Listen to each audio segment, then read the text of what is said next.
Le gouvernement a peut-être enfin trouvé un moyen de contenir le chômage, se passer de ministre du Travail. Alors que la nomination du successeur de François Rebsamen se fait toujours attendre depuis désormais 2 semaines, Pôle emploi vient d'annoncer ce mercredi après-midi un léger recul du chômage en juillet avec 1900 inscrits de moins en catégorie A, c'est-à-dire parmi les chômeurs n'ayant pas travaillé du tout.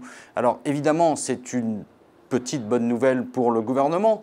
Tout d'abord parce qu'après les chiffres du mois de juin qui eux-mêmes faisaient état d'une très légère hausse, ça dessine une première accalmie sur le front du chômage. Et puis parce qu'après l'annonce d'une croissance nulle au 2e trimestre, on pouvait s'attendre à un résultat plus mauvais. Il est toutefois évidemment bien trop tôt pour crier victoire pour nombre de raisons. La première d'entre elles, c'est, on l'a dit, que la baisse est extrêmement limitée et on est même sur une hausse si on ajoute les chômeurs qui ont en partie travaillé dans le mois, c'est-à-dire les chômeurs de catégorie B et C. C'est un phénomène classique quand la reprise économique est timide.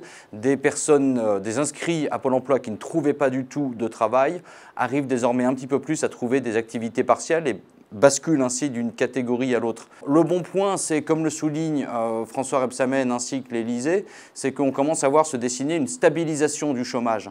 Tout le problème pour François Hollande, naturellement, c'est que maintenant il lui faut arriver à passer à l'étape supérieure, celle qui est d'une baisse crédible, je cite, sachant qu'il a conditionné sa candidature pour un nouveau mandat à 2017 à cette baisse crédible. Ce serait évidemment l'enjeu de tous ces prochains mois. À l'heure actuelle, le niveau d'activité économique et les craintes avec le ralentissement chinois vont rendre cet objectif difficile à atteindre d'ici la fin de l'année. Il faut désormais a priori tabler plutôt sur un début 2016.